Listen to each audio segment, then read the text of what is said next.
And here we go. Coming to you live is the Auto Hub Show, changing automotive one show at a time with Ian and Jeff. And here we go. Who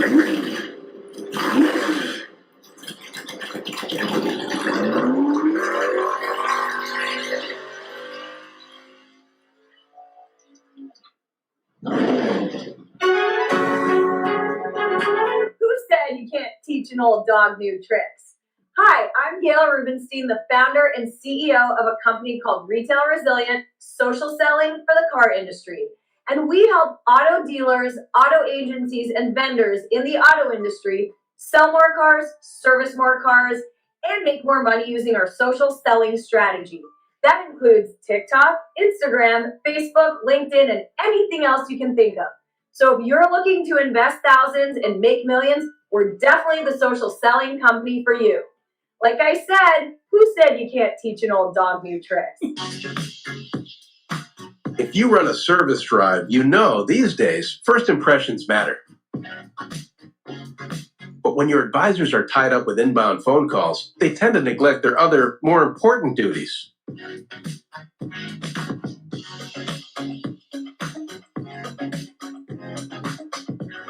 And did you know 75% of all service calls are frequently asked questions and routine requests? Still, the average dealer misses up to 30% of inbound calls, adding up to a ton of missed service opportunity and increased customer churn. 68% of callers actually go elsewhere if they can't get through, which means you could be losing $60,000 to $70,000 every month in service revenue simply from missing calls.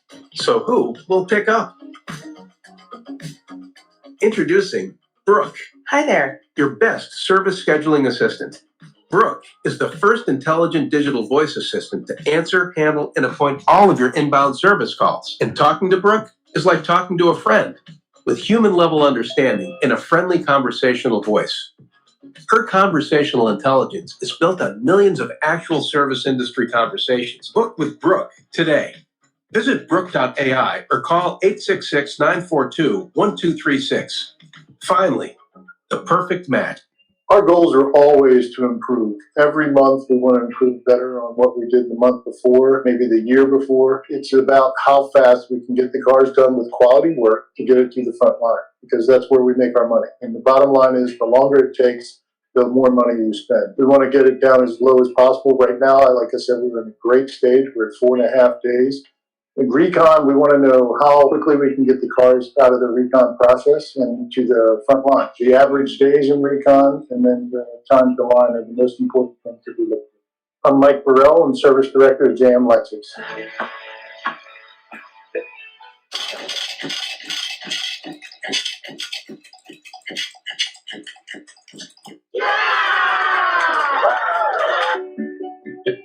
Larry Feldman is probably the most amazing trainer that I've ever experienced in this business.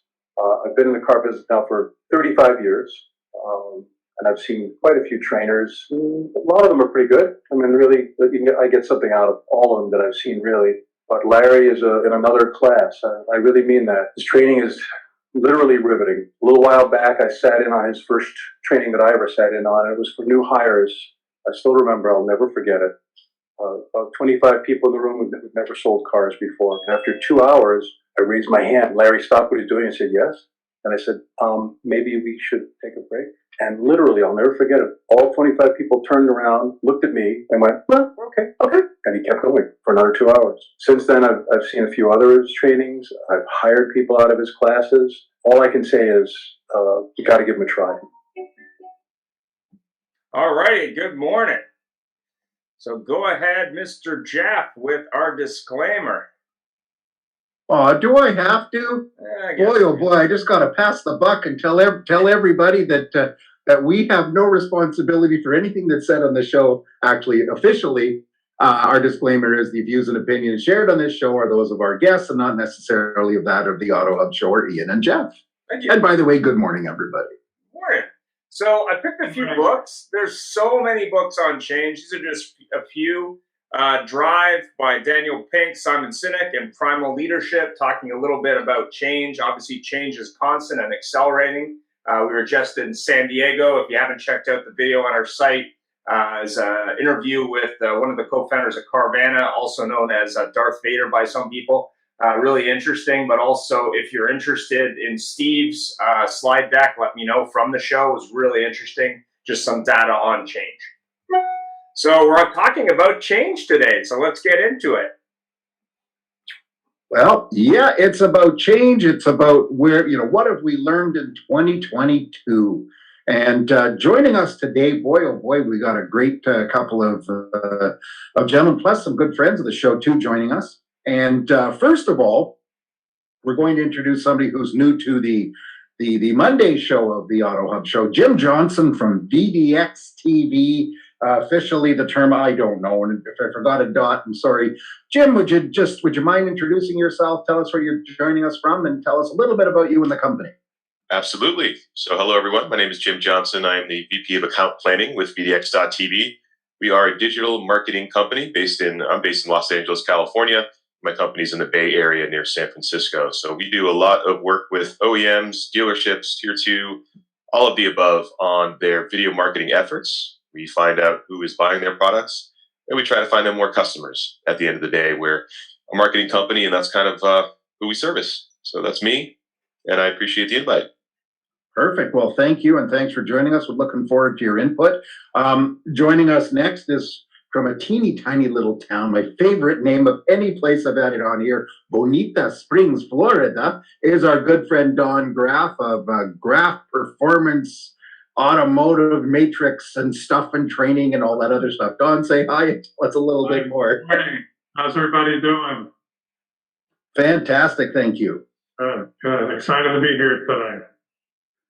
Great. Well, we're excited to have you. And even though not official guests, I just acknowledge our friend Tim Hayden from the little tiny place called Texas. And thanks, Doug, for listening in. And we'll get right into it because I'm going to ask you guys each a question here. Just normally I ask you to introduce yourself and then hit you with the question at the same time. But the first question is, with inventory shortages, franchise actions, roller coaster used wholesale and retail valuations, and of course the famous how much over MSRP can I get for my in-stock unit, and fees, and our favorite being hot dog fees, which we came up with at Used Car Week. What have we learned anything in 2022? Jim, I'll start with you. It's a really good question. With all of this change, one would hope that we did learn a few things along the way. And I think it comes down to the intangibles. So it's resilience, number one, is kind of the word that I think of for 2022. We were forced to be resilient in ways that we hadn't before. So from a consumer perspective, we had to learn how to wait and be patient for the right car at the right price. And that was a difficult exercise for a lot of consumers who are used to kind of walking onto the lot, picking out of a lineup and saying, I'm driving home with this one today. That was a huge departure from the norm. And I think we saw a lot of introduction of digital tools and pre-ordering and customization come out of that. So people were more willing to play with the tools that are more traditional to the retail industry. How do we sort of piece together a vehicle that's right for us and be willing to wait a few months for it?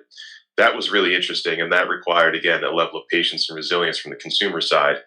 On the manufacturer side, I think the resilience came into play when the whole sort of just-in-time supply chain logistics notion really came into question. I mean, the modern auto industry is sort of built upon this model of getting the parts right in time when they're needed, and then you kind of piece it together, and then you have a car that goes out the door to the dealers. But that was put into question, and the question was, is this the right model for the future of the car industry? And I think it's probably still TBD. It does have its use, but I think we've seen a lot of after effects of that, right? Globalization is being also called into question. Maybe we sort of move a lot more manufacturing domestically. Maybe we look at something where we stockpile parts for the inevitable next pandemic or some other issue with supply chains. So I think resilience kind of played into the cadence for a lot of consumers and manufacturers and dealers alike. We just had to learn how to be patient and kind of wait our turn, so to speak. And that was a big change from the years past when it seemed like everything was ready when we needed it. Yeah, I mean, well, I have to say one of my favorite things that came out of this is when the big fancy negotiator guy walks into the showroom and says, all right, I got to tell you, I got your invoice press in your car. Please forgive me, Tim. I want to know this, and here's what I'm going to pay, and you're going to take it. And then everybody got to laugh in his face. Don, what's your viewpoint on this? Have we learned anything in 2022? I have a similar viewpoint to Jim. If you were patient and you searched around, you were able to get a vehicle that was going to fit your needs. However, I feel that a lot of dealers did not learn lessons early in the game. And on myself, my focus is on people, process, finance, and visibility. And I found that a lot of dealers that I had previously, early in the pandemic, either decided that they were going to hibernate, that is, become much less visible, or cut their visibility, or not pay attention to what was going on in their BDCs necessarily. They didn't follow their processes. You may remember, I did 75 mystery shops and found 56% of the time BDCs were abandoning their leads after 3 days or less. No, but just a second. I mean, I thought the new process is somebody wants to buy a car, just sign their name up for the waiting list, and if you have one, ask them whatever there is. Ian. Yeah, well, we had an interesting situation happen in our market that was all over the news. It was kind of interesting. So it was a gentleman who owned a 17-year-old Kia sedan. I didn't know they lasted that long, but anyway, he'd ordered a new sedan, I think he ordered a Telluride from a local dealer, agreed on a price. 3 months later, the car arrived. So they said, "Oh, we'd love to sell it to you, but by the way, the prices went up $5,000. And, of course, the news people were reaching out to the manufacturer, and they're reaching out to the licensing body in Ontario, which is called OMVIC, and everyone was pointing fingers at each other going, well, they actually have the right to change the contract within, if it's over 3 months, which I thought was kind of interesting in the market we're in. But more importantly, I've heard of other cases where, in addition to hot dog fees, which we all know are rampant, there's also fees around, oh, well, if you want to take it, no problem. You just have to take this extended warranty with it. That's just included. So it was kind of interesting, just even in the market where traditionally we haven't been charging over MSRP, even here the dealers are going, well, we only have a limited amount of cars, so we're going to maximize this opportunity. And it was interesting. There was a poll this morning on LinkedIn, which I'll share, but essentially, what are the top 3 things the auto retail industry has learned? And this was kind of interesting because it was about disruption. So I'll share it really quick. It isn't completed yet, but it's from Brett Sutherland. He's already got almost 262 votes over 6 days. And car subscriptions and direct-to-customer sales are the top 2 results so far. So what that should tell dealers is they better be careful because people are looking at different models right now. And the thing that was really interesting from Used Car Week was just the way the OEMs are looking at changing revenue as they adapt to used cars, not only from a dealership perspective, but also from an other perspective. So a couple of the key takeaways were over-the-car updates that the dealer could then save money on, and that the customers wouldn't have to go to a dealer. And the second one, which was really interesting, was one of the dealers that the gentleman worked with got an email from the manufacturer that one of their customers had been charged for extra EV range on a car that he didn't realize he had extra EV range. He ran out, so he called support, and they said, "Oh yeah, for a one-time fee of $500, we'll give you an extra 100 miles range on your electric car." And the dealer not only didn't know about this going on, didn't know that it even happened until after the fact. So the first question was, okay, what's the revenue, and do I get any of that revenue? But it was really interesting just how the dealers were looking at ways to change, but the manufacturer is also changing that game in real time. So what do you think people have learned about change in the top 3 things in 2022? Let's start with Don. I was not aware of that. That's really very interesting. Oh yeah. And I don't find, you had dealers on one hand that were changing to mirror their customers' concerns and interests very quickly, and you had others that were burying their heads in the sand and making maximum profits. Be curious to find out how many others in the room or online saw that over the last year and a half. Jim, what did you think? I think you underscore a really good point in that there has to be closer coordination between the OEM and the dealers and consumers. I mean, everybody plays a role in this, right? So this whole idea of, we're leading with technology in the vehicle. It's going to be a more personalized experience. All of your preferences will be like stored in the mainframe of the car. So as you get in, it'll be a very different driving experience than your wife or your friends or whoever else drives the vehicle. That is a steep learning curve, I think, for consumers and dealers alike. And it's incumbent, I think, upon the manufacturer to explain those technological innovations in great detail. And again, arm the dealers to be consultants on this so that the expectations of the consumer are set properly. There cannot be this idea of, I got this big surprise today and it's going to cost me $500, right? That is just not something that consumers are willing to tolerate very much anymore. Everything is very transparent in the consumer space. They have tons of information at their fingertips, and they have these platforms that we all hear about on a daily basis where they can share the bad experiences that occur. So that is not a good look for anybody involved in that whole supply chain and that whole, consumer process. So we need to be very careful about setting the consumer expectations correctly and giving them a direct line to the dealers who I think will act as consultants on their behalf to say, here's what's upcoming as far as your vehicle. These are the updates. Here's what to know about them. Hopefully, there's better coordination in the future so these things can be avoided because they will happen. These hiccups will occur, but the sooner we can kind of stem them, better for all of us. Well, I was comparing this to, thanks for that. I was comparing this to that incident a couple of years ago where a gentleman with his Apple iPhone figured out that when he updated, it reduced the battery life. And then Apple had to do an end run. But I'm sitting there going, okay, what if I bought an iPhone 14 or whatever the latest thing is, or a Samsung, and I charged it every day, and then I realized I was only getting 80% of the charge when I used it, but I could get 100%, but I had to pay for that. I thought that was really interesting, and it's sort of in line with, I'm not sure if anyone heard about the heated rear seat subscription model, but the manufacturers are looking for ways to drive recurring revenue, but more importantly, maybe to cut out the dealers. There's not a lot of discussion there, but it's clearly interesting that they're looking for ways to maximize revenue on electric cars and elsewhere as the model continues to change. And another interesting one that came from Used Car Week, which was really interesting on the Tesla front, was Tesla was unable to sell cars in certain US states. Well, they've done an end run around this by selling it through native reserves, which I thought was really an interesting twist.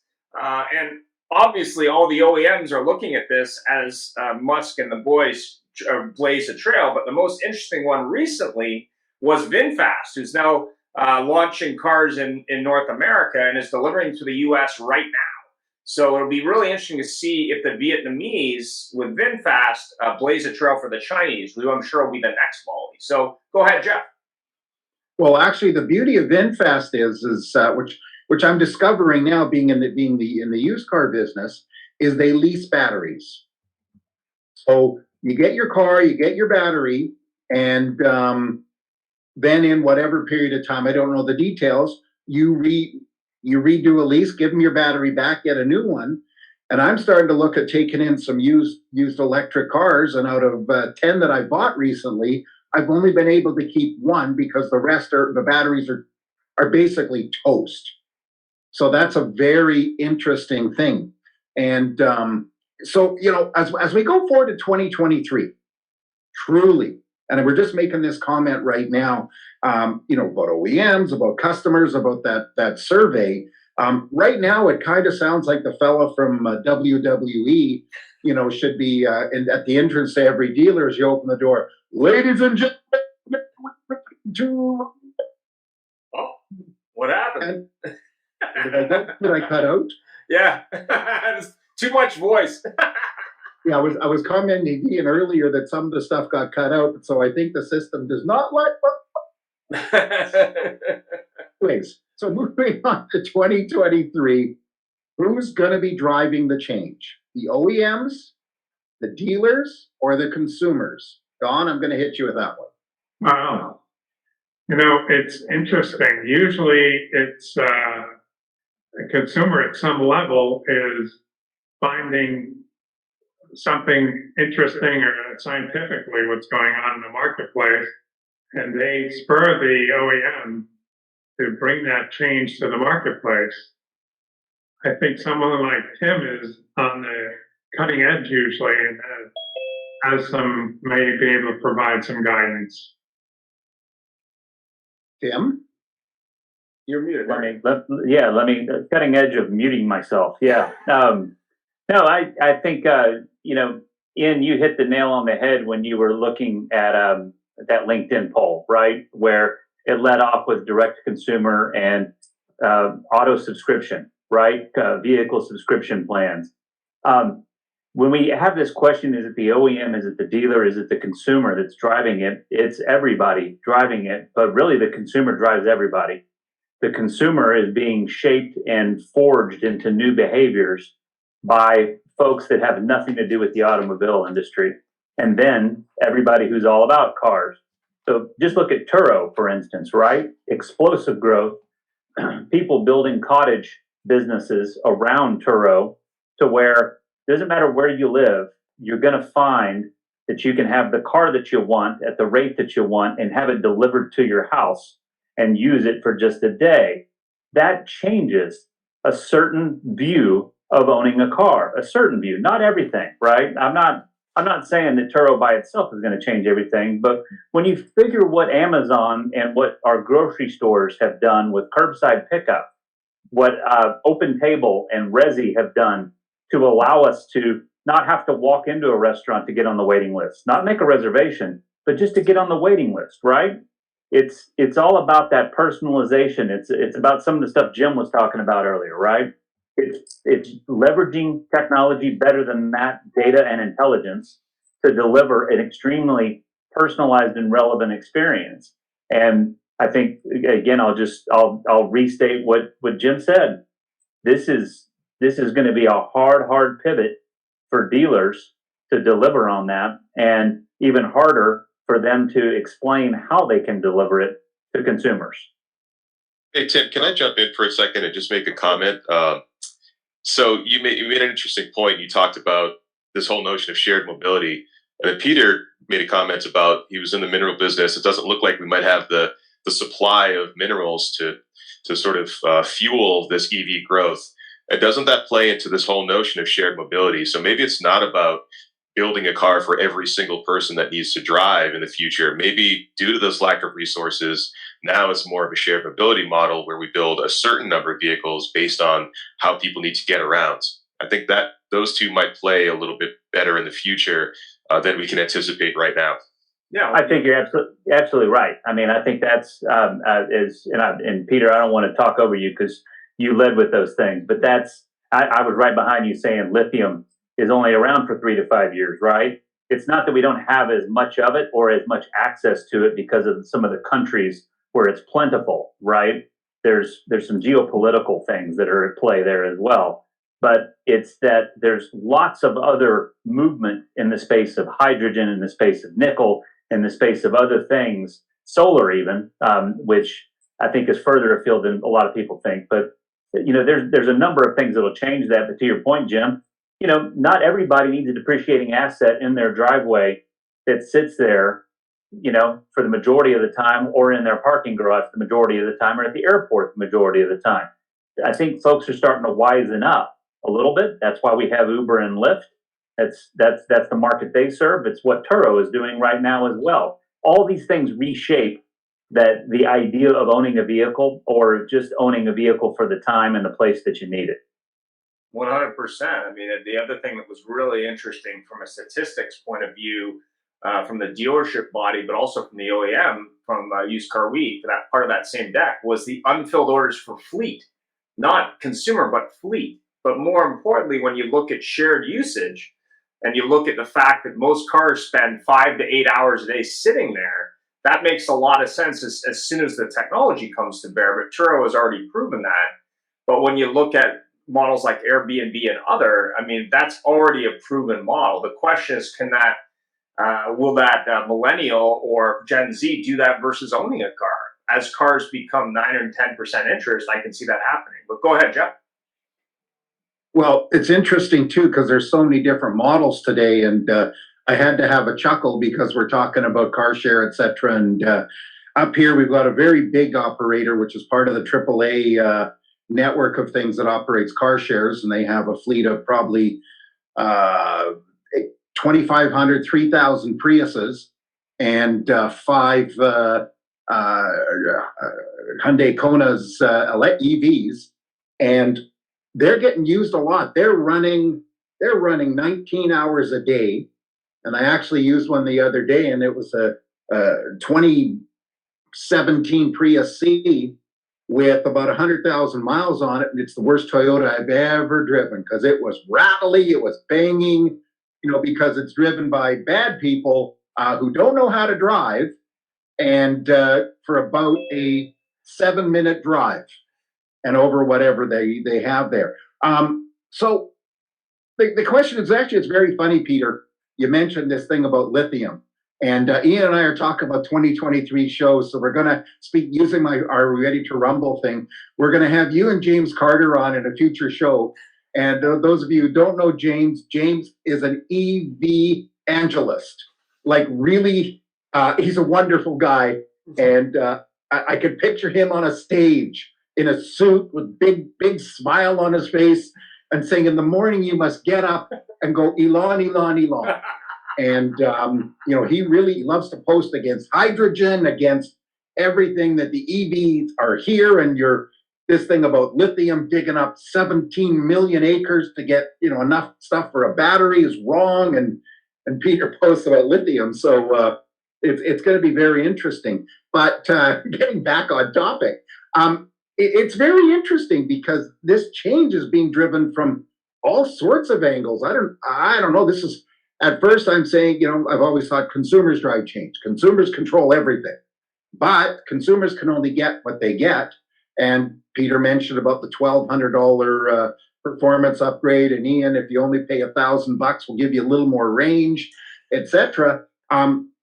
As we go to cars that everything's controlled from a screen, and all the new stuff that's come out, the only car I've seen is Lucid that actually has buttons. Even your power seat, they have buttons, but the others has to be done through a screen. So is this change, is this what it's going to be? Is it going to be, if you don't pay your monthly subscription, you don't get a heater, you don't get air conditioning? And Jim, what do you think? That is an extremely hot topic right now. And the question is consumer willingness. How much are consumers willing to absorb these? And some people call them hidden fees. They're hidden if they're not disclosed, right? So I think we need to be careful about disclosure. These are the things that come standard and stock, and these are the things that can be upgraded. And here's the price. Again, transparency is going to be huge in this new environment. People need to understand exactly what they're getting into, right, when they purchase these vehicles. So I think the auto industry is borrowing a little bit from the gaming industry in that you buy this game and you don't have to actually pay anything. It's free. The freemium model is what they call it. So everything that you do within the game is an upgrade. And I think the OEMs are borrowing a page from that. But again, with the BMW example, I think with the heated seats, there was a little bit of consumer backlash, and I think they had to back off from it pretty quickly. So I think there'll be a lot of stops and starts. 2023 is definitely going to be the year when I think there'll be a lot of testing in the space. And it's a little bit of push and pull. Consumers will dictate how much they're willing to pay and what they're willing to pay for. And then the OEMs will have to decide, with this new idea of connected services and this new revenue model, how much can we actually realistically upcharge before consumers start to really revolt and choose alternative transportation models. Yeah, that makes sense. Here's something that I'm starting to think about here right now while we're talking. I can see manufacturers offering decontented cars. So they look really good. They got all this really funky stuff on the car, but the basics are going to be extra cost. The heated seats, all this stuff now with the backup camera showing as the rear view mirror. To the core, all those kind of things. What was that, Don? 6 speakers instead of 4 speakers. All those. Oh, everything. But it also makes sense. And I mean, we've talked about it many a time with the person who bought a used Tesla, and right on the screen had the icon for the the autopilot, and they get on the highway, they hit autopilot, it went, I think they should have that giant skull and crossbones. It's scary. I mean, I'll just open that up to everybody there. You're getting a little bit concerned as to, truly the big bad dealer isn't the one here, is it?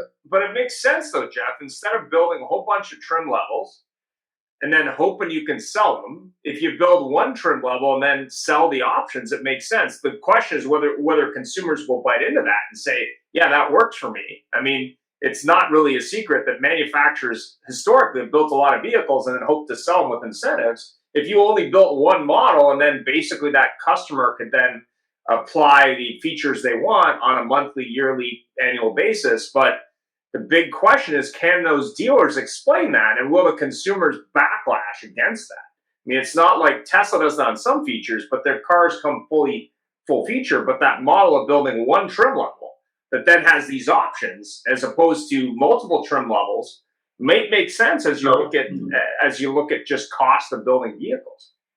Yeah. What do you do? Got a big light bulb above his head. Roll into service and get your features put in, your extra dials. What? Yeah, Peter, you made a comment like to do that mute button. You're muted. You're still muted. Oh, there you go. My apologies. As most of you know, I've been driving Teslas for the last 5 years, and I'm quite versed on them. I've had 4 of them in 5 years. So Tesla's model is basically everything can be upgraded over the air. So if you want the autopilot, it's already on the car. They just turn it on. You pay an exorbitant amount of money, and then if you want Autopilot Plus, you pay them exorbitant amount of money on top of that, and so on and so on. Depending on what level you want to get to. It's all in the car. They do it in a specific manner to increase the line speed, not the quality, but the line speed, so they can get the cars out. On Saturday, I was in one of the biggest BMW dealerships in the GTA here, and talking about the model moving forward. And it just so happened the show was on Monday, so it worked out perfectly. BMW is looking at a consumer experience model as an OEM. The dealerships are looking at an inventory model as a dealer, and the consumers are looking at, I need a car now model, and how can you solve that? All 3 of those models don't work, and especially when you mold them all together.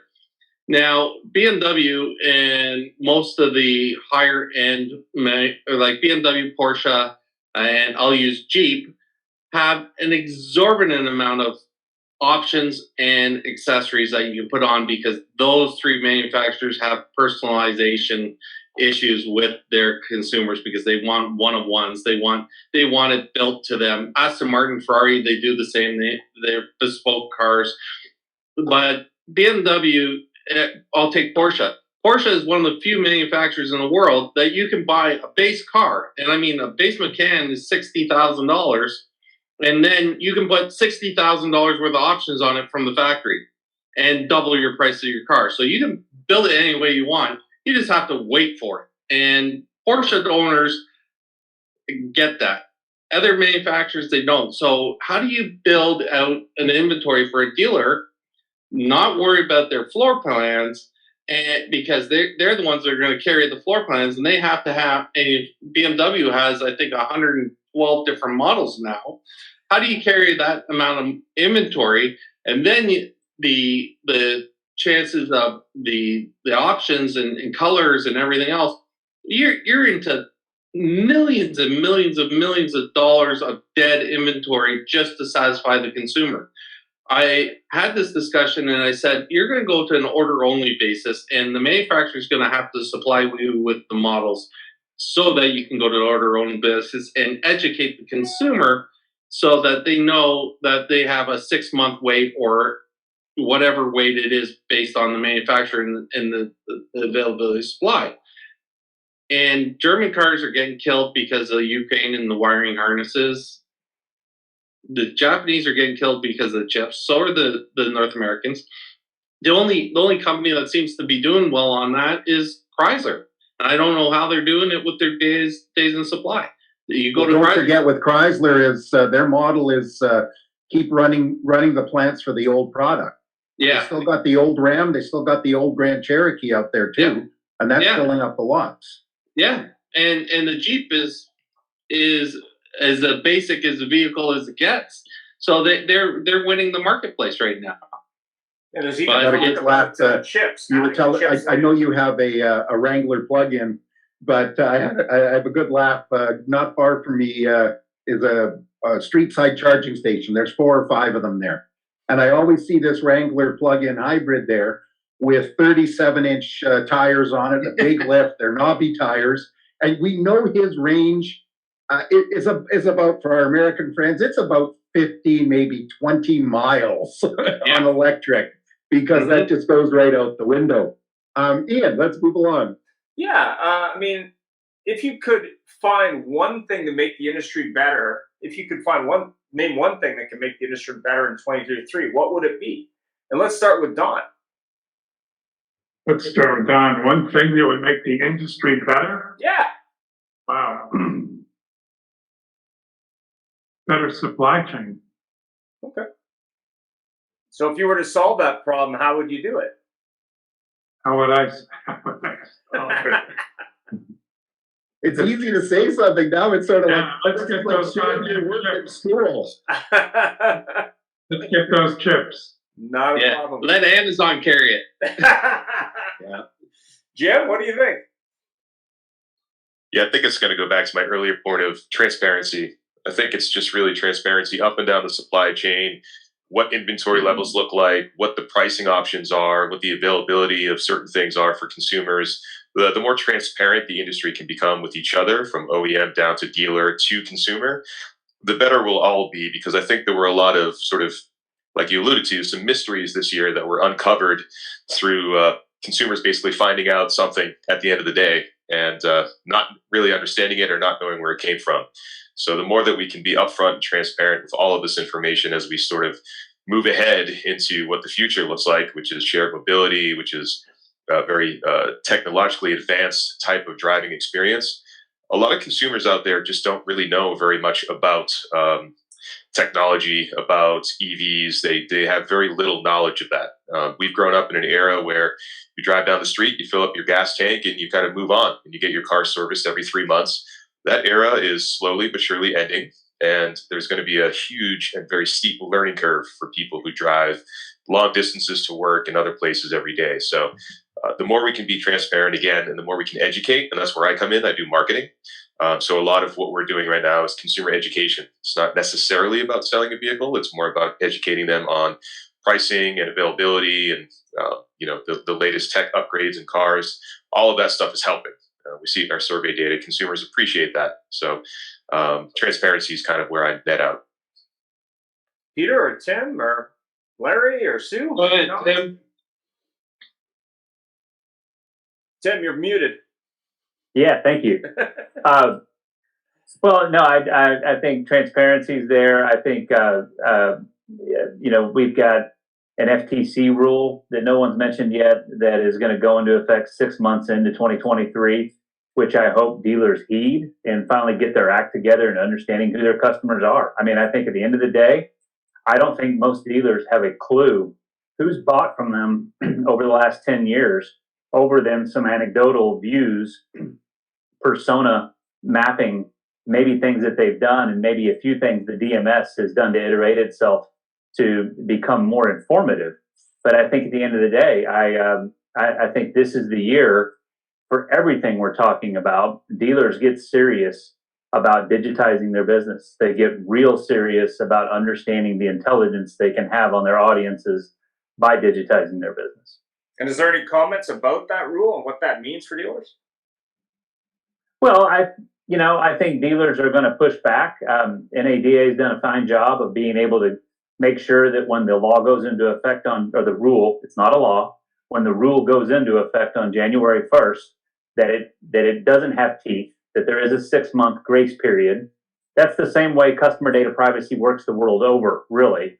When these laws come out, there's usually some ramp of 6 to 12 months that is a warning, right? It's heads up to everybody to get their act together.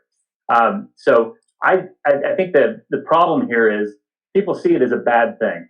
And my commentary on it is that all this is a recipe for you to get your data in order, to get it structured and clean it up after 10, 15 years of oversubscribing to digital media, social media, and all the other things just to move 2 more chunks of metal per month. That's what needs to happen next year. And the FTC rule is a wonderful prescription for that. Yeah, we actually implemented something years ago here called the Castle Standard, which is that you had to actually touch that customer within 6 months to continue to market to them. And the fines, I think, were $20,000 or $30,000 after the grace period. And some dealers, believe it or not, still didn't heed the warning. It took them some pain and some cost, but most of them eventually figured it out. And I think it'll probably roll out the same way in the US, much like it did in Europe years ago with their privacy. But Peter, any thoughts? Well, we've touched on supply chain, we touched on education, we touched on data. All encompassing to that, I'm going to give a shout out to Larry here, is we need better training. We need to train our people in everything. We have to train our people on how to educate the consumer. We have to train our people to how to understand that the supply chain issues are there. We have to train our people that how to use the data. We have to train, and the focus point is that is going to be the new king. It's well over cash. It's well over everything else. That is going to be your partner in business. And that partner is going to lead to retention. It's going to lead to satisfaction. It's going to lead to experience. It's going to lead to everything in this business. We're going to be able to isolate the liabilities with data, and we're going to surpass it and get around the obstacles and move forward to the successes. We have to train our people, and that's the paramount of everything right now. Training to understanding, and I was at the Empowerment Auto Conference in Toronto, which was Women in Automotive and DEI, put on by Hyundai and Kia Canada. And one of the things is they came out with, once the customer is heard, they become a client. So we have to train our customer, our individuals, whatever level they're at, to hear our customers, to focus on their needs, and to supply them with what they're looking for. Larry, did you want to comment on training? I know you're running around. I don't know if we got him there. He's also frozen. He's frozen. While we're figuring out if Larry's there, you brought up something earlier there, Peter. You were talking about, Europe having their issues, Japan having their issues. So while you were doing that, I decided to look up vehicle production for 2022. And here's a very shocking fact. And I'm actually going to ask you guys this first before I tell you. Who has built the most cars for 2022? And who's number 2? Jim. I always default to GM. No, not what manufacturer, sorry, what country? What country? Fair enough. Let's go with an outlier here. Mexico, number 1. Number 2, okay. I'll say South Korea. Tim? I'm going to go with the United States and Mexico. Now watch Peter. Peter? I'm going to go with India. Interesting. And I'm going to go with South Korea. Okay, Don? I'd go with South Korea and Mexico. Shocker. China? By a margin of almost 3-1, China number 1. Yeah. China produced more cars than the next 10 afterwards. So now who knows if this is true, but it makes sense on the volume. Well, 30% of the cars sold are China. in the world. What's that? 30% of the cars sold in the world are sold in China. This was from 2019 when I was in market, but it's 30% and growing. And there's 2,800 China, manufacturers. Of course, they've got a almost 6 billion population, but they produced, according to this site, 26 million cars, and the US 9. Mexico's number 7, Japan's number 3. Now the question is how did they do this? Because all we're hearing about is there's no computer chips, there's no wiring harnesses, but they've managed to produce more than almost everybody else. So let's go with Jim. I have to owe that to their manufacturing prowess. They just have so much experience in manufacturing and logistics over the years, and they have an incumbent system in place. And it's very, it doesn't have to rely on globalization anymore. They can sufficiently supply all their consumers domestically in their own manufacturing hubs. So I'm going to owe it to that. They've been very steadfast with their material sourcing, and they have a lot of supply in terms of natural resources they can tap into. So that's my answer. Well, let me just jump on that. 80% of the strategic minerals that are in a EV battery come out of China. So they have the marketplace. What we also forget is China has probably as many car manufacturers as the world does independently sold in China that we don't know about. So we skip that right off the bat because if we don't see it, we don't know about it, and we don't care about it. And it's unfortunately that's just the way it is. Well, hey, the city of Guangzhou sells more cars than the entire country of Canada. So, but then again, they got more people. Yeah, 25 million in that one city. I mean, I was at a car museum in Shanghai. Started with the wheel, by the way. They had an exhibit at the end talking about things like airbags and steering wheels. I think Volkswagen's been in market since 1984, but the sheer volume of cars was outstanding. But the other thing that was really interesting was the conversion. People locally were converting things like gas scooters to electric vehicles themselves. So there's definitely a lot of innovation. But the other thing that was really interesting for Shanghai from a historical point of view is there have been people living there for 7,000 years. But when you look at the way they built buildings, say from the 80s to today, the rate of change is dramatic. As you can see today, when even the people in a country where generally there's not a lot of unrest are basically saying, listen, let us build stuff. So it's going to be really interesting to see how that shakes out. Go ahead, Larry. I was in the airport when I heard you guys asking what would be a great change or something you'd like to see. Yeah. How about human being training? How about dealing with people on a real level and being friendly and answering your phone? Because I'm leaving all my politics out. Disney used to be known as the friendliest place on earth. They got very political. I'm not saying which side. And all of a sudden the stock dropped and they got rid of their guy. With all this technology is perfect. It's amazing. But I still think we need to get back to being human and smiling at people and building rapport. I just do. And I think that would be a hell of a change for any industry, particularly this industry, which has been overburdened with way too much profit, which sounds like a great thing until you wake up one day and you can't say, it's 10,000 over list. How quickly do you want to take it?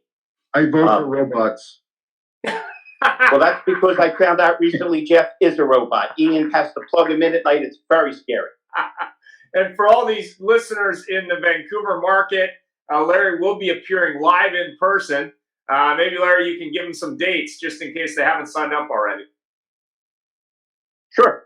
I believe the 13th is Tuesday. I'm going to be doing 2 seminars promoted by the world famous John Kostakis. And we are going to give human being lessons. We are going to show them how to think and how to smile and how to behave in a way where you're glad to see them come. Thanks, and Larry. they're going to have 2 very good-looking people there greeting people. That would be yours truly and him truly. That's right. It'll be Ian and Jeff. I suggest everybody come. Everybody that's on the call can come. It's kind of like Springsteen. We're going to charge you a ton for the tickets, but it's going to be okay. I don't have clearance Clemens either anymore. And Sue and her dad, thanks for your thoughts on China. I have to say it was interesting that no one else chose that. But anyway, go ahead, Jeff. Well, I think, frankly, the bottom line here is this. I think we've got to wake up here, and politics aside, because, you know, in the political world right now, China's viewed as the new evil empire. But the fact is they got all these cars, they got all this production capability, and they're already starting to make some inroads in the U.S. and Canada with electrified commercial vehicles, etc. And I think it's not just electrics. I think all they have to do is find some hole in the system here, and they will be shipping cars over here to fill the void. And that's, you know, we're not. Jeff, maybe they'll use the money, since it's now been determined that they are an underdeveloped nation, and we have to pay them climate reparations. So maybe they can help defer the shipping costs. Don't go there. Here, we're in Western Canada. Western Canada pays. Oh gosh, I bet you $200 or $300 billion a year to support the poor countries of Ontario, the poor provinces of Ontario and Quebec. We do it's in Canada. They call it the transfer payments, and yet their population, one of them is way more populated than Western Canada. I get the two of them. Yes, that was done by the government a long time ago. We won't get political here. I always give Larry heck about. It's just about bad leadership. Well, didn't Ian Nethercott tell me once that as far as the population, there's only one too many people in Canada, and his first name is Justin? Just leaving it there. It's not starting any trouble. I'm sorry, he's the production guy just in time.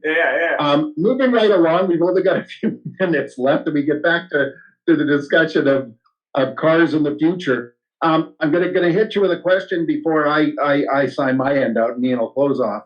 But you know, what is, you know, we asked the question, well, one thing better in 2023. What is our biggest risk for next year? I'm going to leave it to Jim to be the last person to answer this question. So Don and anybody else wants to pipe in. Don? Would you repeat the question? I was actually distracted by Larry talking about how we need good-looking sales guys in the showrooms paying attention to the customers. Well, thank God Larry didn't get where the rabbit hole Larry normally goes down. What's our biggest what's our biggest risk next year? What's the biggest threat to us? Complacency. Yeah, go on. Doing the same things we've been doing last 2 years and not learning any lessons from them. I think both everybody would agree with me, Jim and Peter and Tim as well. And you know, we saw it when we were in Las Vegas. The dealers were some of the talks we went to. They're very innovative, and sometimes had very small rooms, very small amounts of people were paying attention to what was being said. You wondered where were the other people that came 1,500 miles to learn something. I think they were busy buying a plane. What do you think, Jim? It's a great idea, actually. Yeah, well, you know what? And we kept talking about that Used Car Week. NADA had Cirrus Airplanes had a booth, and their salespeople were never alone. And other than the fact it's cool to go sit in a plane, I'm sure they sold a few. But anyway, Jim, what's our biggest threat? Yeah, I think going off what Don said, that's probably the number one threat. I'm a marketing person, and doing the same thing in the marketing space has provided diminishing returns year over year. So, you know, getting in front of customers and shouting at them about our product and how great of a deal it is and how great we are doesn't necessarily work any longer. You sort of have to invite them in. So we're doing a lot of opt-in video. We're doing some different things to give them a little bit more sense of empowerment and personalization. And I think that transcends throughout the auto industry. It's just how do we get consumers more involved in the process? And from a marketing perspective, we're behind as an industry from that perspective, but we're moving forward, and that's really the biggest opportunity, I think. Yeah, you know, it's I agree with you, and actually, I've heard that one of the number one things that happens in a dealership right now is order deposit refunds. because people have put down deposits in 15 different places. The first person that says you got a car, That's right. they go back and nobody's fighting them for the refund because they got somebody else for that car. Yep. So, Ian, I'll leave it to you to close off. Yeah, I mean, it was very interesting in San Diego. If you haven't visited, definitely do. Watch out for the hidden fees, hot dog fees, but great city. We're looking forward to NADA in Texas, so anyone's going to be there. We're obviously going to be there in person, and we're looking for a place to hang our hat, but I'm sure we'll figure that out.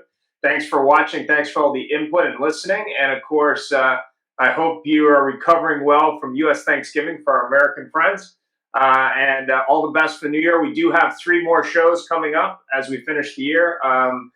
Feel free to take a look at all the videos, including our ambush interviews, which should be up later today from Used Car Week San Diego. There's some great interviews there to check out. And if you are interested in the Navcom document, I did share it in the chat, but if you want a copy of it, just reach out and have yourself a great week and a great day. If I can pipe up one more thing, sorry. Yeah. I'd just like to thank everybody for tuning in. Thanks, Jim. I appreciate you joining us for the first time on the Monday show, and hopefully we can call on you again. And Peter, Tim, Don, thank you. Don, especially for being the official guest today.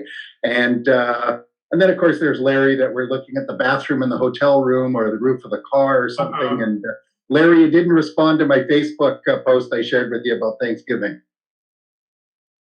Okay. I've been on the run, my buddy. And they haven't caught me, so that's a good thing. There you go. Nice tie. And a special thanks to Sue and her dad for tuning in from out west. There you go. Oh, look at that tie. Rock and roll. All right. Have a great day. Thank you. See you later. Thanks all. Peace out. Peace out. Thanks for joining us. It was a great show, and follow us anywhere you would like on your favorite podcast, on Facebook, on LinkedIn, and of course on our YouTube, or subscribe to our own channel.